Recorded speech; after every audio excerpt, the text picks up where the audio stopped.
Herkese yeni bir videodan merhaba bir tanelerim. Bir önceki videomda söylemiştim kuzenimin yazlığına geleceğiz diye. Çeşme'ye geldik. Şimdi eşyaları falan hazırladık yatacağımız odalara. Yemekleri hazırlıyorlar. Zafer abim bugün benim için balık yapıyor. Çünkü ben balık istemiştim. En son geçen sene onlarla birlikte burada balık yemiştik mangalda. Yine aynı şekilde mangalda balık yapıyoruz bugün de. İşte rakı falan içeceğiz hep beraber. Çok güzel geçiyor. Özlemişim. Keşke annem babam da olsa ama maalesef ki benim babaannem yatalak olduğu için ve şu an babaannemi kimseye bırakamadıkları için de annem ve babam gelemediler. Biz de abimler, biz Zafer abi ve Selenler'le beraber bugün bu hafta sonu tadını çıkartacağız. 2 gün veyahut da 3 gün buradayız. Şu arkamda aslında deniz görünüyor. Bilmiyorum görünüyor mu tam net bir şekilde. Emin değilim ama burayı çok seviyorum. Çok sessiz, sakin bir yer. Çeşme'nin bir köyündeyiz aslında biz. Çeşme diyemem. Çeşme çünkü buradan 20 dakika falan. Yakın bayağı. Urla'ya da çok yakınız. Çeşme'ye de çok yakınız ama burası Çeşme'ye bağlı diyebiliyorum. Güzel bir aile toplantısı başlıyor diyebiliriz birkaç gün boyunca.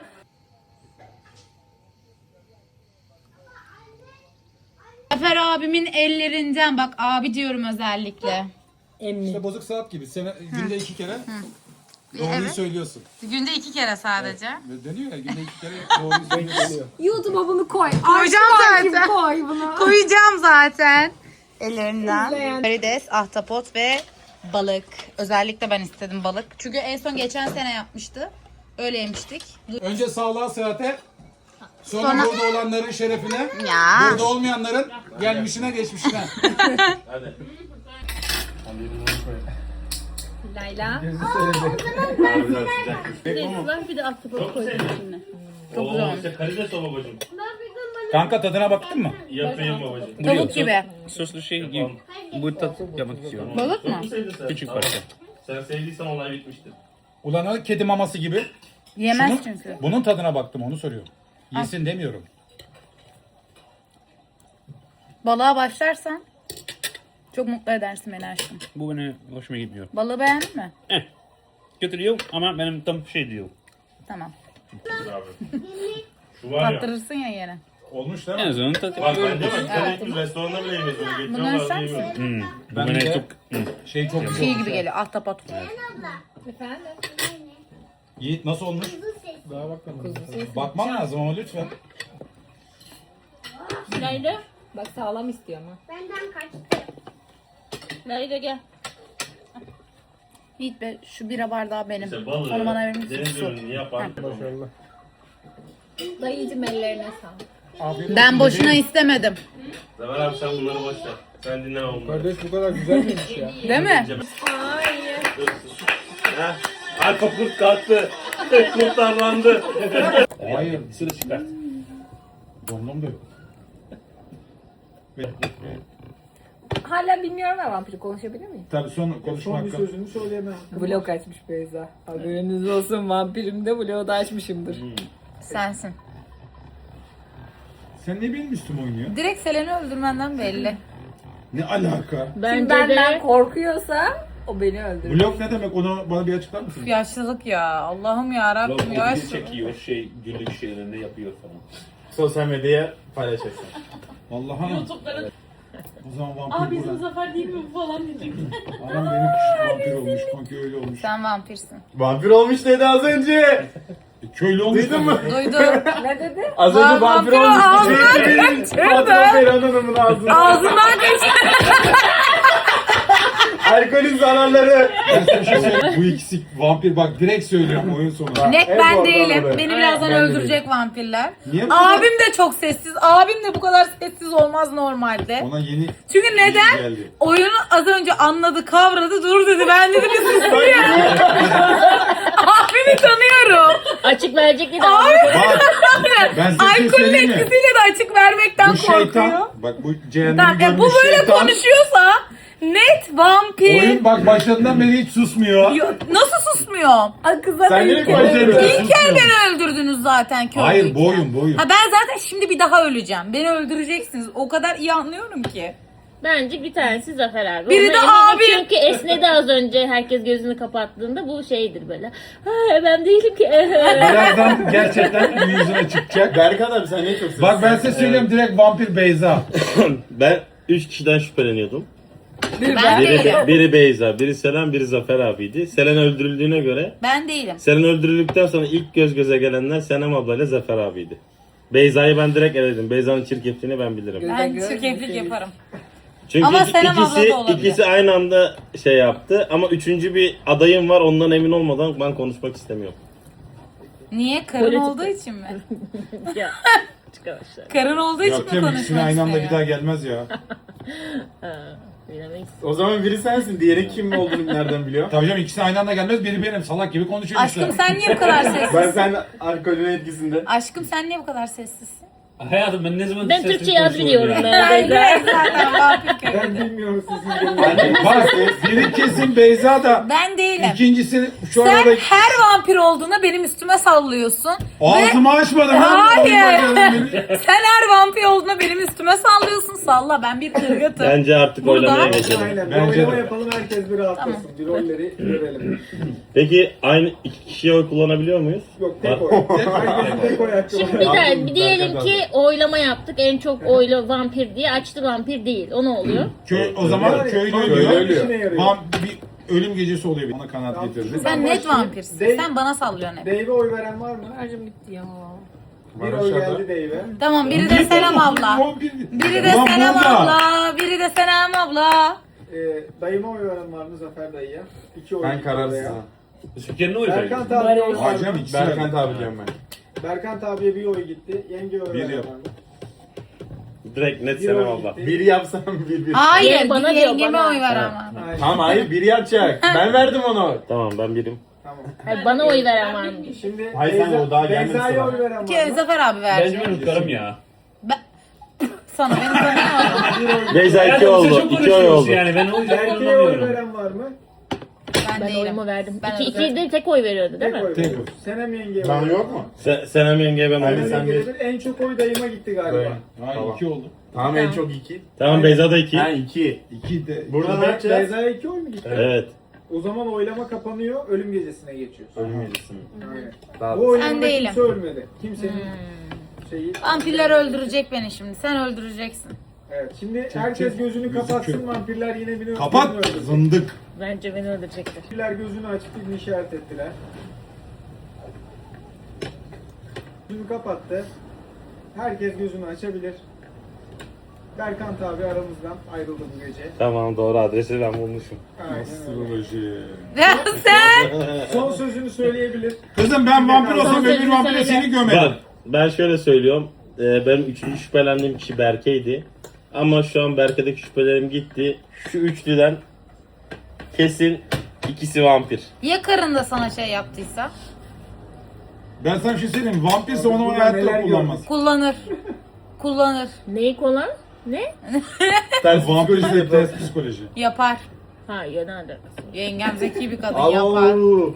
Yengem yapar. Kocasını bile öldürür şu an. Sen Berke mi öldü? Ben öldüm. Hayır. Yo. Abim Berke öldü abi. Sen mi öldün? Berkant abi. abi vampirler... Yaşar abi mi oldu? İyi Biz var öldürdün yere ha. bana Ulan atıyor. kafam karıştı ya.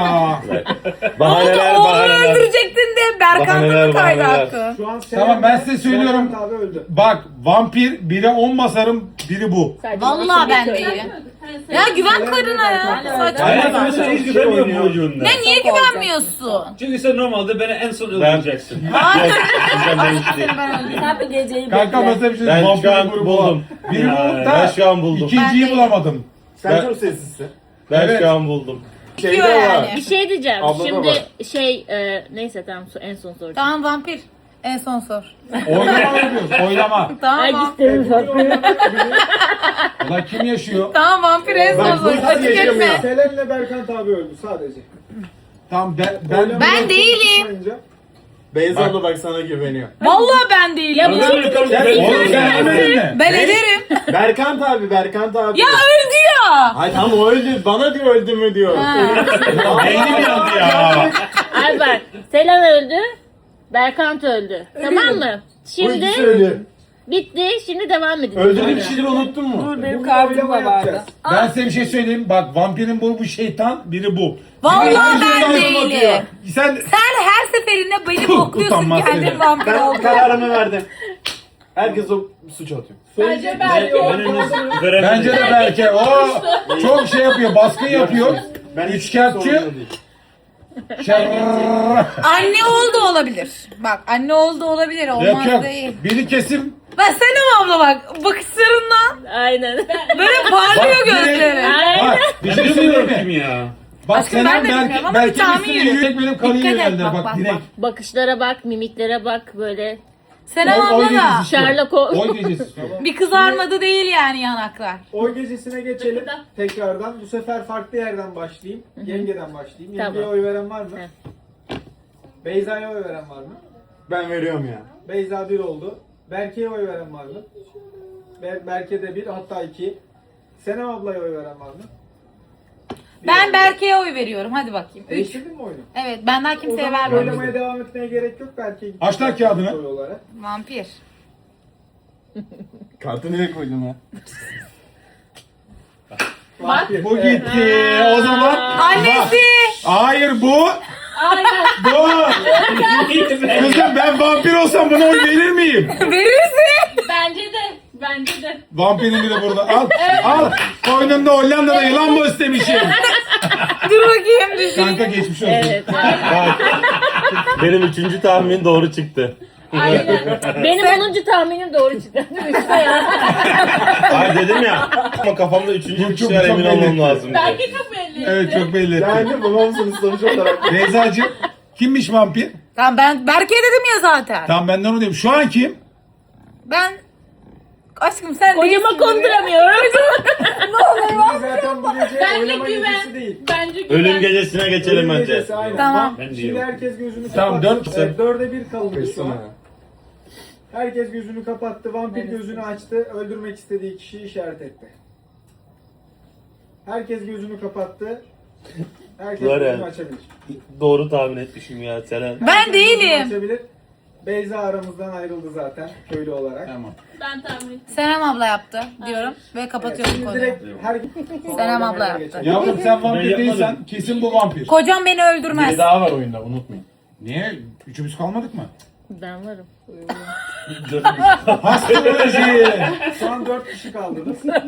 Gece denize binmeye gidiyoruz. Ben girmeyeceğim. Tabii ki de Seruş'um girecek. Hemen bikinilerini giydi bile. Dey falan bilmiyorum girer mi?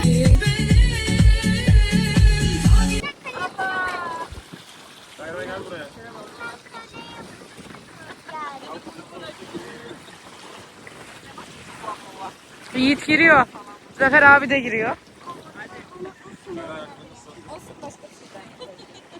Merhabalar efendim. Şimdi biz ne yapıyoruz? Biz denize gidiyoruz. Zaten deniz şurası, arabayla 5 dakika bile değil. Beyler arabayı hazırlıyor. Çok sıcak, çok sıcak. Ben de şöyle çok hafif bir make-up yaptım. Denize geldik. Çok kalabalık her taraf. Yer bulabildik Allah'tan. Şimdi şemsiyeleri kurduk, oturuyoruz. Selam ve Gayre denize girdi bile. Biz de birazdan gireriz ama çok kalabalık ya. Buranın böyle hafta içi geldiğimizde daha güzel oluyor, boş. Daha çok seviyorum. Yarın bomboş olur. Kimse olmaz. Yarın pazartesi.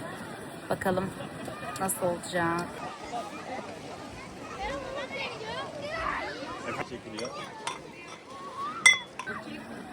Allah razı olsun. Gerçekten. Mısırlar mı? Allah razı olsun. Nasıl buldular acaba ya? Şans eseri. Arpalar varmış şeyde. Küplerin içinde dışarıda. Bir gün yağmur yağıyor. Ondan sonra bütün arpa küpleri suyla doluyor, ıslanıyor. Mayalanıyor. Ondan sonra bakıyorlar işte yağmur kesiliyor falan. Bir iki gün sonra bir bakıyorlar arpalar köpürüp mayalanmaya başlıyor, kokmaya başlıyor. Ondan sonra oradan buluyorlar. Dur yerken. Bu iğrenç kokuyor, bunu atalım dememişler mi? Harbiden. De o zamanlar Doğru ya, ekmekten bile eskiymiş de tarihi bir anım. Yani adam o zaman hani arpa kötü bir şey değil, onların tek şeyi. Ona dikkat edin. Bağlayalım. Adam muhtemelen denedi bir de baktı. İnceden çakır diye bak ne olacak su falan bulmak o kadar kolay da değil. Milo güzelmiş. Ben bayağıdır içmiyordum ya. Gelir bence. Lezzetli geldi. Favorim benim. İstemez böyle arada Türkçe kelimeler kullanıyor musun? Bazen iki tane iş arkadaşı var, onlar Türkler. He. Beyza zaten bir tane gördü. Evet ben de muhabbet ettim. şeye gittiğimde çalıştığı yere Hemen biraz gittim. biraz Yorulduk vallahi ya. falan alıyoruz. Şu an mangal yapıyoruz. Abim mangalı pişiriyor. Ben tavuğu hazırladım. Tavuğun sosunu falan yaptım. Şimdi size de göstereyim. Tavuklar hazır olduktan sonra köfteleri açacağız. Sonra yemek zamanı. Gerçekten acıktık. Saat şu an kaç? Esiyor. Saat 8. Bir gün buralara. Şimdi göstereyim size. Berkant Şef'in ellerinden sosta kardeşi tarafından yapılmıştır tavuğun sosları. Güzel görünüyor ya, mis gibi koktu. Yoruldu kız. Evet. Güneş yordu bizi zaten. Deniz her zaman. Canım kuzenim. Ben de öpem. Uykum geldi valla. Baksana hala Yorgunluktan. Şu an yemek yiyip bir tane de çay içsek var ya. Çay sırası, çay da geldi. Çay isteği. Ben gidip çay demleyeyim. Şimdi mi? Ha. Şimdi. Burada demleyelim, buraya getiriyoruz. Hiç ağır taşımaz. Zaten ağırtma da burada. Çok mantıklı. Çok Mağaza mantıklı. gelince ben. Evet, her zaman. Hava çok güzel. Ay yemeklerimiz hazır artık. Yemeğe geçiyoruz. Soğanın tadını çok merak ediyorum. Canım çok soğan istedi. Bize afiyet olsun. Şimdi tekrardan denize gidiyoruz. Bugün biraz böyle koşturmayla geçti. Çünkü son günümüz. Buradan abimlerin evine geçeceğiz. Ama gitmeden bir denize girelim dedik. Aslında abimlerin evinin havuzu açık olsaydı havuzda takılalım demiştik. Ama havuz kapalı olduğu için biz tekrardan denize girmeye karar verdik. O yüzdenkine evi topladık, eşyalarımızı topladık, kahvaltı yaptık falan filan. Şimdi denize gidiyoruz. Denizde de böyle birkaç saat geçirip oradan İzmir'e geri döneceğiz abimlerin evine. Adı Kayra. Bir tane küçük ahtapot bulduk. Şimdi Kayra da ilk defa canlı görüyor ahtapotu. Şimdi Yiğit bunu kıyılara bırakacak. Taşlara doğru, derinlere götürecek. Çünkü burada insanlar belki zarar verebilir. Biz burada yakında bulduk. O yüzden götüreceğiz. Bakabilirsin, gel bak. Elini almak ister misin? Ben elimi almak istiyorum. Yapış yapış. Evet. Ay gidiyor Sarış. Ana mürekkebi saldı. Mürekkep attı. Son şeyini bıraktı yani. Hadi götüreyim. Oy mürekkep mi? Evet mürekkep attı. Bak. Simsiyah. Az önce gösterdiğim gibi bu kıyıda Yiğit ahtapot buldu, bir tane bebek ahtapot yakınlarda. İnsanlar da zarar vermesin diye şimdi kayalıklara doğru götürecek onu Yiğit. Orada bırakacak. Bir tane de midye buldu. O da canlıymış içinde. O yüzden onu almayacak. Onu da salacakmış denize. Çok değişik ya. Yapış yapış oluyor. Hatta az önce mürekkep falan attı elimize. Çok garip bir his gerçekten. Kayra da ilk defa gördü canlı ahtapot.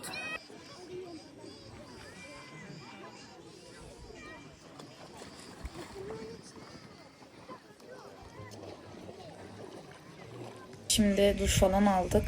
Ben videonun editini bitirdim. Birkaç bir şey ayarlamam gerekiyordu. Onları yaptım. Şimdi Seruş bize bir salçalı makarna yapıyor. Vallahi hepimiz yorulduk böyle denizden çıkınca. Bu arada ışık çok hoşuma gitti. Ve yemeği yedikten sonra büyük ihtimalle İzmir'e döneceğiz. Sabahtan zaten kahvaltıdan sonra biz evi hep beraber sildik, süpürdük, topladık. Sonra denize gittik. İşte hepimiz şimdi birer duş. Saçım başım kabardı. Sonracığıma yemek ve abimlerin evine geçeceğiz. Valla çok hızlı geçti bu tatili. Biz hiç anlamadık. Ben belki ayarlayabilirsem Kocişkom'un doğum gününden sonra gelmeyi düşünüyorum. Zaten 2 hafta sonra neredeyse kocamın doğum günü. 2 hafta sonra belki tekrar ben bir Türkiye'ye gelirim. Bilmiyorum. Bana hiç yetmedi. Şu an zaten çalışmıyorum da. Eğer gittiğimde bu 2 hafta içerisinde bir iş bulamazsam büyük ihtimalle Türkiye'ye ben tekrar gelirim. Biraz daha bir takılırım bir 2-3 hafta. Öyle gelirim diye düşünüyorum. Kocişkom hiç istemiyor. Yani onunla beraber tekrar geleyim istiyor. Ama onda iş planı hiç uymuyor. Bilmiyorum, belki bir sürpriz olur, bir şey olur. İş planı uyuverir. Hiçbir fikrim yok. Biraz zor gibi görünüyor. Olmuyor. Maalesef. Biz önceden çok güzel ayarlamıştık. Ama ben işte en son işe başlamıştım ya. Daha sonrasında değiştirmek zorunda kaldık ben işe başladıktan sonra. Tabii ben işten çıkınca da olmadı yani. Bu böyle o çalıştığım otel her şey alt üst etti. Hiç iyi olmadı. Sinir oluyorum öyle aklıma geldikçe. Biz normalde 5 gün gelecektik Türkiye'ye. İrem'in düğünü için gelecektik. Daha sonrasında hemen dönüp Ağustos'ta böyle bir 20-25 güne yakın bir süreliğine şeye gelecektik. Türkiye'ye tatile gelecektik. Ama yine öyle otel tatili kafamızda yoktu. Bütçemizi ayarlayabilseydik tabii ki de bir otel tatili yapabilirdik belki. Ama dedik ki yani otel tatili yapamasak bile, kuzenimin burada yazlığı var Çeşme'de. Buraya gelirdik. İşte abimlerin havuzlu sitede oturuyorlar. Abimler de zaten kaldık. Neredeyse full onlarda geçirdik biz bu tatili. Oraya gideriz. Şimdi İroşlarımın da evi havuzlu sitede. İremler'de takılırdık. Böyle hep konuştuk, öyle planladık, ettik. Ama maalesef ki hani olmadı. İşte arkadaşlarımızla, ailemizle ya da günübirlik bir yere giderdik denize şeklinde düşündük hep. Maalesef ki bu otel, benim önceden çalışmış olduğum otel, bütün planlarımızı alt üst etti. Çünkü eşim ona göre izin ayarlamıştı. Tabii ben işe başladıktan sonra tekrar izin alamayacağım için dedi olmaz mı olmaz. Biz de düğüne göre bu sefer ayarladık bütün planlarımızı. Düğüne göre ayarladığımız için de olmadı yani. Canımızı sıktı bu durum. Bana da. Yani çünkü eşim çok güzel ayarlamıştı izin planını. Ben çalışmaya başlayınca bozuldu. Dedik değiştirelim. Çünkü eşimin izin planları, iş planları 1 sene önceden veriliyor. Ve biz 1 sene önceden verdiğimiz için bu son dakika oldu. Sadece tek bir izne çıkabildi bu seferlik. Bilmiyorum. Tekrardan bir şeyler bakabilir miyiz, yapabilir miyiz? Hiçbir fikrim yok. Ağustos'ta toplam aslında 11 gün mü iznim var? 12 gün mü? 11. 11 gün izni var. Ama tabii ki de arka arkaya değil maalesef ki. Ayrı ayrı yani Ağustos ayının içerisinde. Bakalım bir değişiklik yapabilirsek eşimle belki geliriz. Yapamazsak ben tek geleceğim gibi. Seluşum mis gibi yemekler hazırladı valla. Şu dünden kalan mangalımız. Makarna yaptı, böyle ortaya koyduk. Yoğurdumuz. Kola da var şimdi. Çok acıktık hepimiz.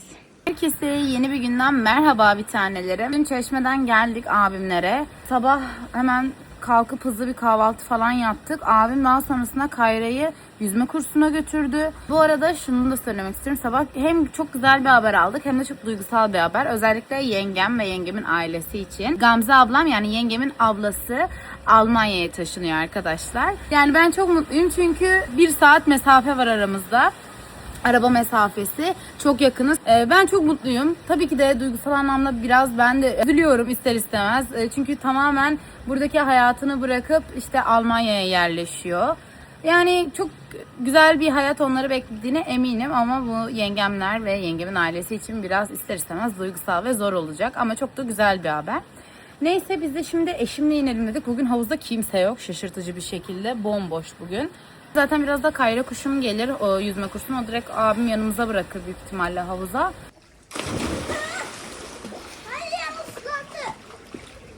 Biz bugün İroş'um, ben, Dave ve İrem'in eşi artık. Karı koca oldular, evet. Poligona geldik. Yani iş görene geldik daha doğrusu. Burası Balçova diye geçiyor diye biliyorum. Balçova iş görene geldik. Eşlerimiz, Kocişkon ve benim Kocişkon silah atışı yapacaklar. Dave çok seviyor. Her geldiğimizde bir gelmeye çalışıyoruz. Bu sefer de aynen Ohanes ve Poligon, Dave'in kırmızı çizgisi Türkiye'ye geldi mi çok hoşuna gidiyor. Biz de şimdi vakit ayarladık. İroşlarımda hem belki bugün son gün görüşeceğiz maalesef ki. Hem görüşelim dedik hem de dedik bir aktivite bir şeyler yapalım dedik. Normalde İremlerin evine gitmeyi planlamıştık. Olmadı, hani planlarımız uymadı. Bizim daha çok uymadı. Hani İroşlar bize göre uyacaktı. Bizim uymadığımız için bebişim onlar geldi. Yeni gelenimiz. Öyle şimdi beylerimiz poligonda atış yapacaklar. Hadi bakalım. Evet biz de onları izleyeceğiz. Ben çok yapmak istemedim. İroş'un da. Ben de ilgim yok yani böyle şeylere. Beyza yapsaydı yapacaktım. O da Benim ben de. yapmayayım. Aynen, hani çok şeyim yok böyle. Hadi yapalım kafasında olmadığımız için. Bunların hepsi 9 milim atar. 3-4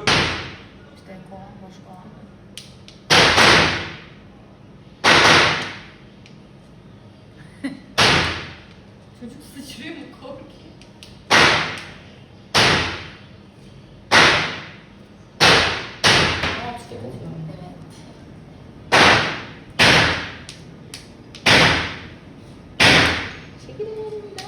karşı altında mermi var.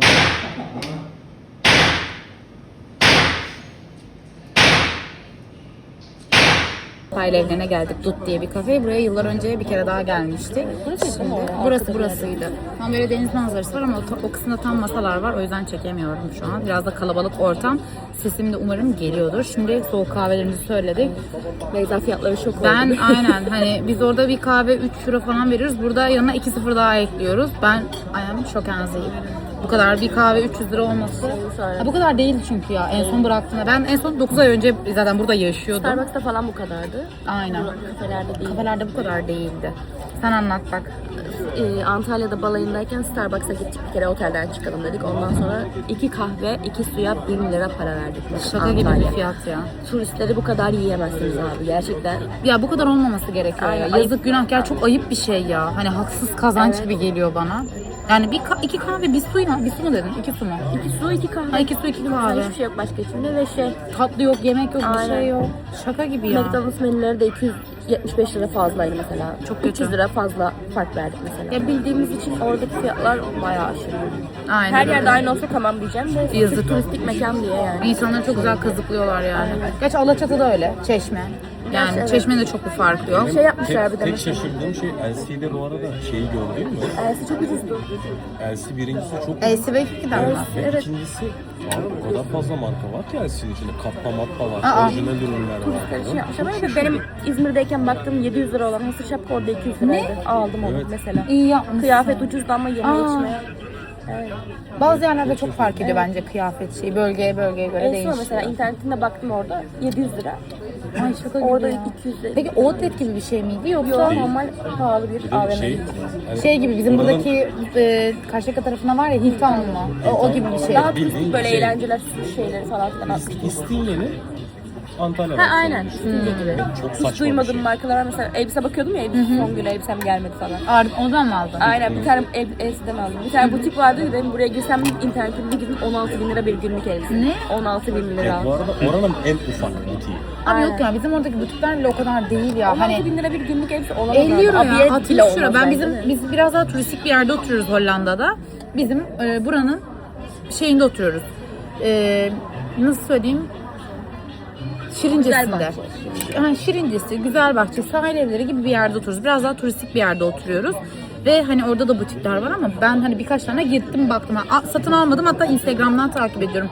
Sayfalarına falan baktım. En fazla 50-60 euro ya. Hani bu kadar 16.000 lira. Ne abi, kuş tüyü mü oluyor yani? Şaka gibi. Soğuk kahvelerimiz gerçekten içimiz yandı. Ne kadar soğuk su içsek de yok yani ya. Kesmiyor asla. Bebişim. Ben de başladım. Bebişim de blokta, ben de blokta. Kafe içmeye geldik sonunda. Beyza fiyatlara şok oldum. Nereye bakacağıma şaşırdım Erol ya. geliyorsunuz. Üç Bizim liraya. soğuk kahveler hepsi dondurma içeriyor. Evet ya, bizim orada soğuk kahve kültürü hiç Ha, yok. evet sen sevmiyorsun. İğrenç. Arkadaşlar Starbucks'tan bildiğiniz gidiyorsun, kahvenin o zaman içine dondurma buz koyuyorlar koyabilirsin. soğuk kahve diye ya. Bu şekilde oraya da söyleyeyim. Yani soğuk kahvenin içine, ama soğuk kahvenin içine diyorum. Bildiğiniz sıcak kahvenin üstüne beyaz top dondurma koyuyorlar. Soğuk kahve diye bunu Öyle mi satıyorlar. soğutuyorlar? Onu Hani yok. burada affogato diye sanıyorum. İğrenç, ben içemedim. Evet, çok tatlı. Ben de sevmiyorum. Evet bu arada. Biz bir kere söyledik, hadi dedik soğuk kahve. Biz Beyza ile latte içiyoruz. Şerefe yapış. Şerefetçiler. Şerefe yapış, şerefeti. Beylerimizle. Canımın cicimi konuşuyor. Ben de aynısını söyleyecektim. Kocalarımız da bizi kıskandı. Hemen onlar da aşkolar. Bir oraya bir buraya. Bacıkolar diyorlar. O yine benim bacım. Ama Toygar'a da bacım diyor ya. Evet, bunu Birbirinize. bacım. Evet, doğru. Devre biz birbirimize bacım diyoruz. Ev düğünde bana geldi diyor ki bacım ayakların ağrıdı mı? Ayakkabı istiyor mu, getireyim mi? Direkt ya. Canım kocam benim. Her zaman. Abi bu Düşünerek balayında hareket. açtım videoyu ve o kadar dertleştik ki videoyla, onları da editleyeceğim. Ay Bey çok hakkında merak falan. ediyorum ya. Benim ses kaydımı dinledin mi? Ben o İremcim diye girmişsin, bu kim lan diyor. Ramcı. Adam bir anda şeye geldi. Neydi kız o yaptığımız şey? Anı telefonu yaptı İrem düğününde. Dur iki tarafa da şöyle anlatayım. İrem düğününde anı telefonu yaptı arkadaşlar. Bir anda adam hani masanın ortasına getirdi ve çok kalabalıktı.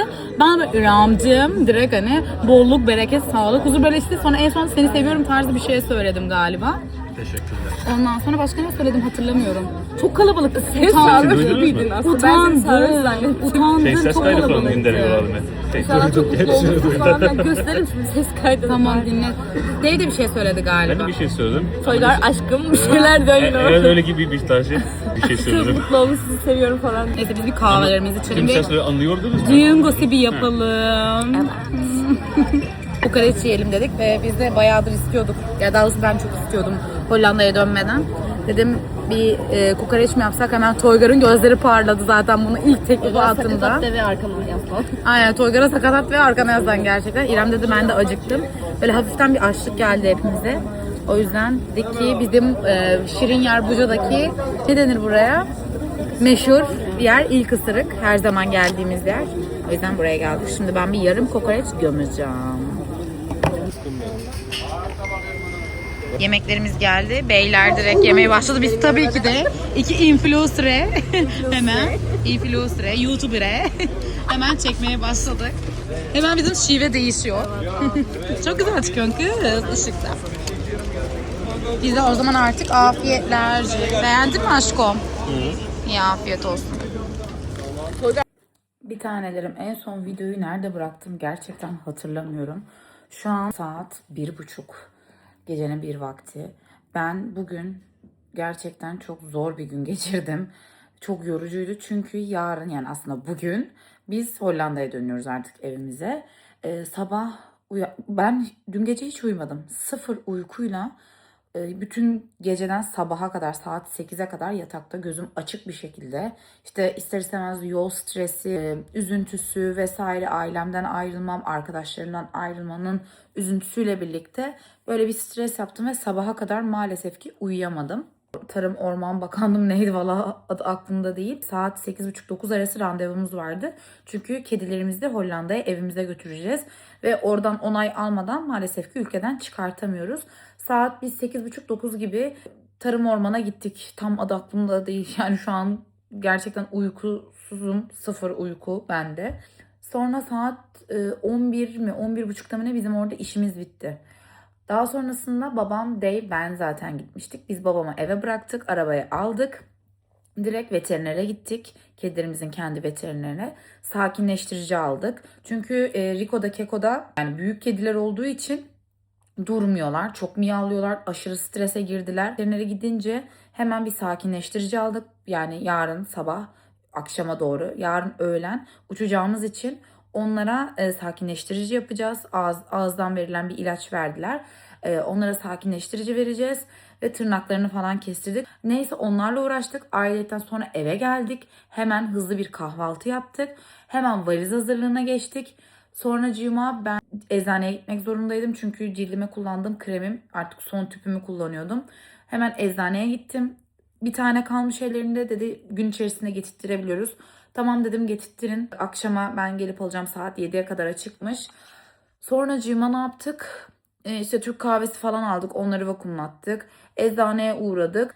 Pet shop'a gittik. Tasma aldık kedilere. Hatta babamlar almıştı. Onlar büyük geldi. Onu değiştirdik. Tekrardan bu sefer küçük geldi. Büyüğünü almaya tekrar gittik. Böyle çok karman çorman bir gündü. Neyse sonunda böyle valizleri falan bitirdik ettik. Annemlerin apartmanında biz akrabanın evinde kalıyoruz. Onlar da Avustralya'da yaşıyorlar. Biz de burada kalıyoruz onlar yokken. Onların evini toparladık, temizledik. Sonuçta burayı birkaç gün kullanmış olduk. Burayı toparladık, temizledik eşimle. Sonra abimler geldi. Yemek yedik, ettik. İrem'le Toygar geldi. Onlarla vakit geçirdik. Çay kahve derken işte saat 1:30 oldu. Şöyle ufaktan göstereyim. Bu tam kıyafet valizi değil. Bu hem buzluktan gelecek olan yemeklerin valizi, hem birkaç bir şey aldığımız işte Sleepy gibi. Sleepy burada daha uyguna geliyor. İşte kahve aldık, çiğdem aldım. Aldım dedim ya, yüzüm için cildime kullandığım krem. Onları buraya koydum. Burada da kıyafetlerimiz var. Diğer valizde de ayakkabılarımız var. Böyle ufaktan toplandık. Yarın şurada birkaç gördüğünüz bir şeyi tekrardan bu valizin içine koyacağım.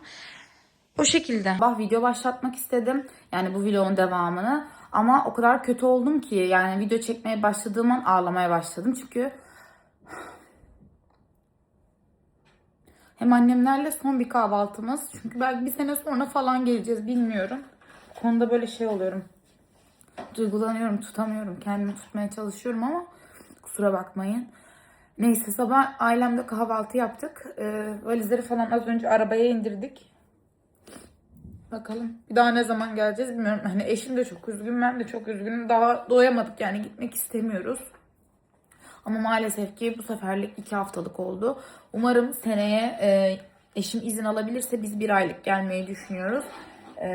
Bakacağız. Yani dediğim gibi bakacağız. Ne yapacağız, ne edeceğiz. Şey konusunda mutluyum. Kedilerimizi götürüyoruz artık. Çünkü 2 yıldan beri, yani biz evlendiğimizden beri ailem bakıyordu. Ben burada yaşadığım süreç benim evimde kaldılar. Ama ben yine 1 ay Hollanda'da, 1 ay Türkiye'de kalıyordum. Her ay gidip geliyordum. Oturum kartım çıkana kadar. O sürede de ailem bakıyordu kedilerime. Sadece benim evimdeydi o zaman. Şimdi tamamen annemlerin evindeydi. Ama artık eşimle benim evimize götürüyoruz kedilerimizi. Çocuklarımız diyeyim daha doğrusu. Biraz hem stres var hem çok mutluyum kedilerimizi götürdüğümüz için, çocuklarımızı. Olsa dolu dolu olacak bizim için. Biz öyle düşünüyoruz. Çünkü çok alışmıştık onlara burada yaşarken. Zaten kendi evimizde bakıyordu. Sadece benim oturum kartım çıktığından beri 9 aydan beri annemlerin evindeler. Annemlerin evinde de 4 kedi var. Benim kedilerimle beraber 6 kedi vardı evde. Şimdi o ikisini götürüyorum. Annem çok üzgün. Hani hiç bırakmak istemiyor ama yapacak bir şey yok. Neyse daha fazla uzatmayayım canlarım benim. Havaalanında açabilirsem açacağım. Zor olabilir. Havaalanı kısmını çekemeyebilirim. Çünkü elimizde kediler olacak. Küçük el bagajı olacak. Sırt çantalar olacak. Kol çantası olacak. O kısmı çekemeyebilirim dediğim gibi. Çekebilirsem çekeceğim. Çekemezsem artık Hollanda'da görüşürüz canlarım benim. Bir oturduk eşimle kahve içelim dedik. Kendime getirsin. Çünkü bugün sabah sadece kahvaltıdan sonra bir tane Türk kahvesi içtim. O da beni kesmedi. Bir çocuklarımın karnını doyurdum. İkisi de sarhoş gibi zaten, ağızlarını bile açamıyorlar. Hemen parmağıma aldım suyu. Böyle kaplar almıştım Hollanda'dan gelirken 4 tane. Birine mama koydum, birine su koydum ama bilerek birer kap şeklinde yaptım. İkisi de çünkü sarhoş gibi. Elimle ıslattım, ağızlarına, kenarlarına falan sürdüm, dişlerine sürdüm. Zor zor böyle mamayı biraz sıkıştırdım. Çünkü dün akşamdan beri mama vermiyoruz. En son dün akşam verdik. Daha kahvaltı hiçbir şey yapmadılar. Böyle birazcık ben de onların ağzına tıkıştırdım. Böyle yanımda ödül mamaları falan getirmiştim. Bir tanesini ikisine bölüştürdüm. Çünkü ikisi de yiyecek durumda değil. Şimdi ben de acıkmaya başladım. Yanımıza zaten açma almıştık fırından. Açma yiyeceğiz. Bir de kahvemizi içeceğiz. Bu şekilde bakalım, uçak saatimizi bekliyoruz. Annemlerden ayrılmak evet çok zor geldi bana da. Annemlerden ayrılmak bana da çok zor geldi. Ağladık ama onlar böyle bir 3-4 ay sonra yanıma geleceklermiş gibi hissediyorum. Öyle bir planlarımız var zaten hepimizin. Ama bakalım nasipse olacak zaten.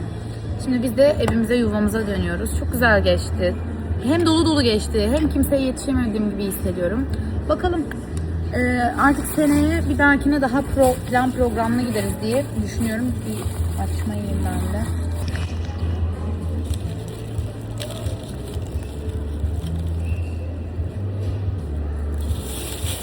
Kedilerimize de yarım doz aşı daha verdik. Tamamlandı tüm aşılar. Yani aşı dediğim daha doğrusu ilaç verdik. Sakinleştirici. Doktor çünkü yarım yarım verdirmişti. İkinciyi de yarım yarım verin. Tam olacak demişti uçağa binerken. Zaten çok sakinlediler ilk ilacı verdikten sonra. Biraz Rico miyavlamaya başladı otururken. Ve birazdan da içeri alacaklar bizi uçağa. O yüzden tekrar dedik ki verelim bir tane daha yarım doz, uçağa binmeden daha rahat ederiz. Büyük ihtimalle eve gidene kadar yani uyurlar diye düşünüyorum. Zaten çantalarını eve gittiğimizde tuvaletlere her şey hazır olduğu için tuvaletin önünde açacağım. Belki direkt fark ederler. Eve varmaya yakınken umarım kendine gelmeye biraz başlarlar. Bizim için de daha iyi olur. Onlar için de daha iyi olur. Çok hafif bir ateş yaptı büyük ihtimalle sakinleştirici. Çünkü koltuk altı ve kulaklarını kontrol ettim. Bir tık ateşleri var gibi. Ben mamalarını böyle biraz ağzına elimle yedirdim. Hani ağızlarına verdim. Suyu da aynı şekilde elimle böyle aldırıp ağızlarına yalattım. Çünkü bayağı baygınlar, sakinler. Yani sorunsuz, sıkıntısız inşallah evimize varırız. Başka bir şey istemiyorum. Keko strese girdi. Üstümün halini görebiliyor musunuz bilmiyorum kameradan. Kucağımıza aldık. Ağzı böyle ilaç verdik gerçi. Sakinleştirmeye çalışıyoruz. Az önce kucağımda yatırdım. Biraz sakinleşti. Bu arkadaki çocukların sesine de takılıyorlar ister istemez. Çok hızlı nefes alıp veriyor. Bu beni biraz korkutuyor. Dave şimdi arka fermuardan açtı. Onu kaşıyor, gıdılıyor. Biraz daha sakinledi. Sadece nefes alıp vermesi beni bir tık geriyor. Çok hızlı açıp veriyor. Bir de ağzı açık. Su falan vermeye çalıştık. Ben biraz panik oldum da. Evet ben panik, yani ben o panik deyince ben panik oldum. Çünkü tasması dönmüş. Hemen onu açtık, çıkarttık. Tasmadaki uzun ipi çıkarttık onu. Onu ne yaptık aşkım? Sen de mi o ipi? Oraya mı koydun? Tamam. Gövde tasması duruyor hala. Uçak kalkarken panikledi. Başka hiçbir sıkıntımız yok. Uçak kalkarken o panikledikten sonra zaten tutamamaya başladık. Stresten o kadar tüy döktü ki.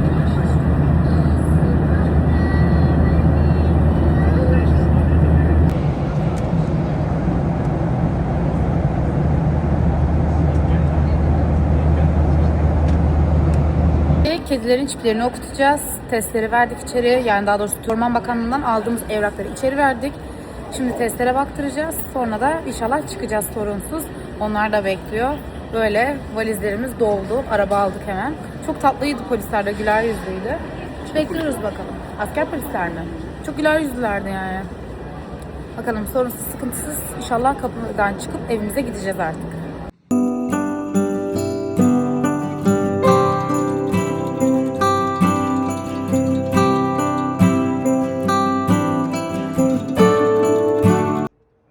Eve geldik. Ben hemen buzluğa koyulacak olan şeyleri buzluğa koydum ve daha sonrasında yemek sipariş vermiştik McDonald's'tan. Onları yedik. O kısımları çekemedim. Ve eve geldiğimiz gibi zaten kedileri açtım. Tuvaletlerini falan gösterdim. Sularını, mamalarını koydum. Şimdi evi tanıyorlar. Onları göstereceğim. Keko çok beklediğimden çok daha iyi alıştı. Rico biraz daha sarhoş gibi vermiş olduğumuz şeyden dolayı büyük ihtimalle. Sakinleştiriciden dolayı. Biraz daha korkak davranıyor. Ama birkaç gün sonra evin içinden geçeceğine adım kadar eminim. Şu an Rico daha yeni çıktı ortalığa. Tuvaletin içinde saklanıyordu saçma bir şekilde. Keko direkt evi gezdi, tanıdı. Hala saklanıyor ama. Yine koltuğun altına girdi sanırım. Evet, koltuğun altına girmiş. Bu arada burada televizyon vardı. Buradaki televizyon benim görümcemindi. Onun hala evi inşaattaydı, bitmek üzere. Bizim kendi yatak odamızdaki televizyon buraya inecek. Bir tane de eski görümcemin bırakmış olduğu, kullanmadığı televizyon var. O yatak odasına takılacak bizim. Sanırım pazar günü Peter gelip monte edecek duvara televizyonumuzu. Onlar biz yokken televizyonu alacaklarını söylemişlerdi. Gelip almışlar. Öyle. Şimdi bizimkinler evi tanıyor hala. Size de göstereyim. Rico Bey. Koltuğun altındaki de Keko Bey.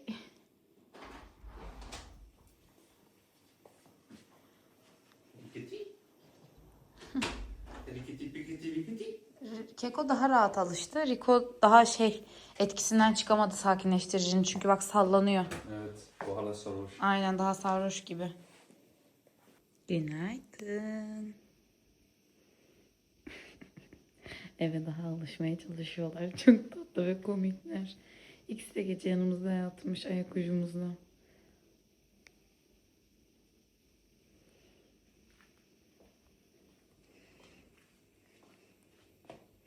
Gece burayı kapatıyoruz, bu kapıyı.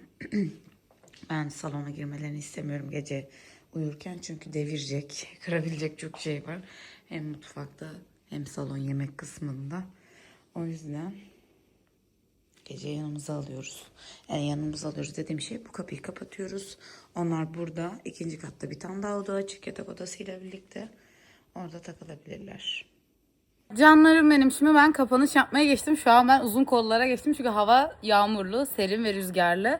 Şimdi Seraplara gidiyoruz. Hatta yeni bir vlog başlatacağım. Hemen dedim bu videonun kapanışını yapayım. Yeni bir vlog başlayacağım için. O zaman videomu beğenmeyi, kanalıma abone olmayı unutmayın. Sizleri çok seviyorum. En kısa sürede görüşmek üzere. Hoşça kalın.